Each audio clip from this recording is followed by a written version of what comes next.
Allô YouTube! On se retrouve pour une vidéo de Noël. Oui, j'ai voulu en faire une la semaine passée, mais ça n'a pas marché. Fait que je me suis dit, le résultat n'était pas très bon. Fait que je fais, on garde. Non, garde, c'est assez. On garde de ça pour l'année prochaine.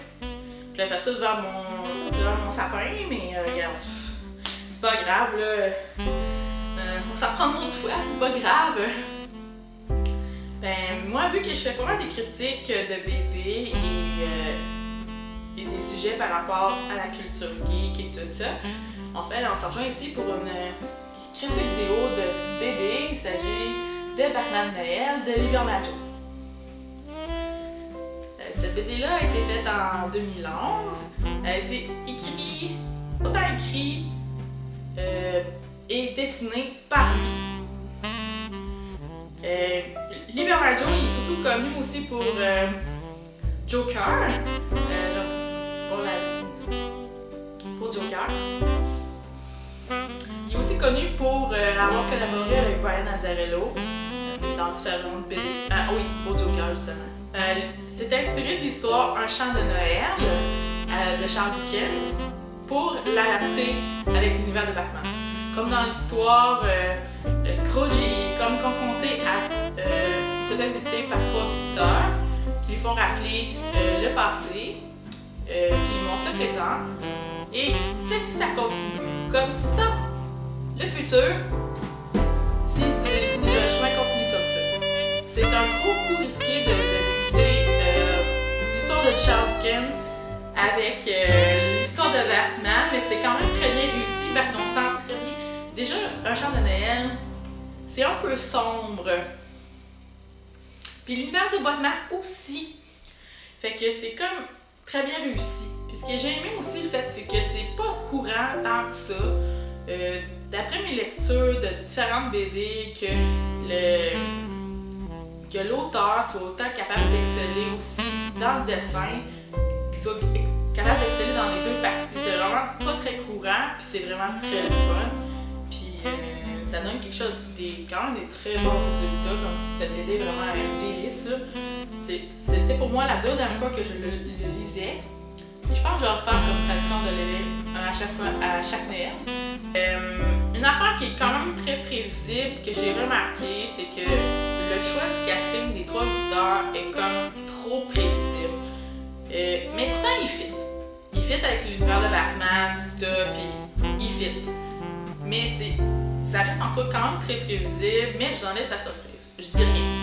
On retrouve Batman qui est plutôt amer, c'est la veille de Noël, qui est plutôt amer, qui continue ses rondes de soirée, il est en train de surveiller un pauvre type qui fait des petites jobines pour des malfrats, pour subvenir à ses besoins, ainsi qu'à son fils. On peut quand même penser que le pauvre type, c'est Bob Cratchit. Puis il a un petit garçon, on pourrait croire que c'est Timmy. On retrouve Batman malade. Mais il continue, il est tellement entêté. Il peut continuer ses rondes, puis surveiller Bob. Même si Alfred lui dit, garde, va te reposer, c'est pas lui qui va qui va changer quelque chose, c'est pas lui, juste te reposer.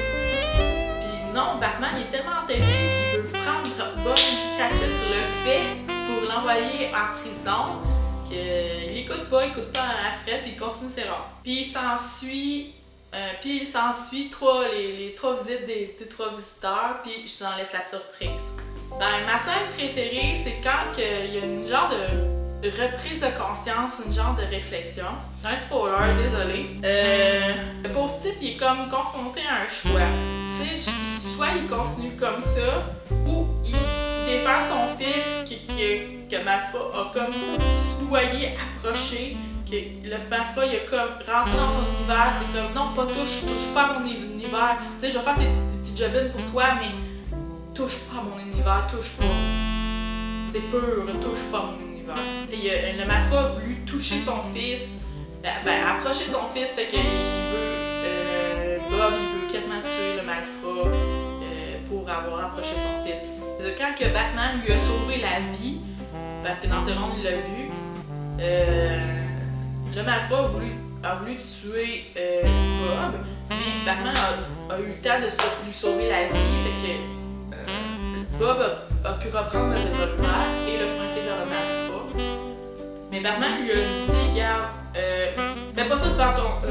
regarde, pense à ton fils, montre à ton fils l'homme que tu es, tu n'es pas un criminel. Montre à ton fils l'homme que tu es. Puis ça lui fait une reprise de conscience qu'il laisse faire, puis que le malfrat se fait arrêter et envoyer en prison.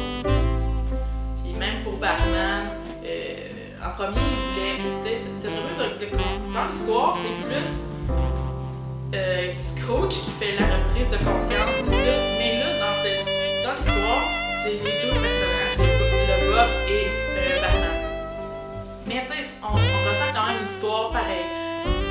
Batman, il a comme une reprise de conscience parce que en premier, Batman voulait juste avertir Bob, pas continuer à faire ça. Puis après ça, il voulait le prendre sur le fait. Puis ensuite l'envoyer en prison. Mais c'est parce que s'il faisait ça, qui va s'occuper de son fils? Qui va s'occuper du fils de Bob? Là, il va mourir, il va être envoyé à l'orphelinat. Qui va prendre sur lui? Et aussi pour Bob, l'autre personnage qui a voulu défendre son fils, mais il n'a pas voulu tuer la personne qui a le malfrat, qui a approché son fils. On retrouve le fait dans cette histoire que chaque homme peut changer. Oui. Ça peut être bon ou mauvais, mais chaque homme peut changer. C'est tout. Ça prend juste un fou pour pas changer d'idée.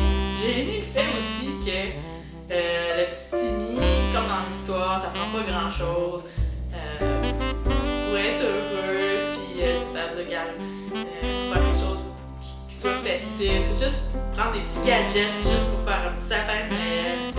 Regarde, c'est Noël, en fait, ça n'a pas besoin d'être gros pour apprécier puis ressentir la magie de Noël.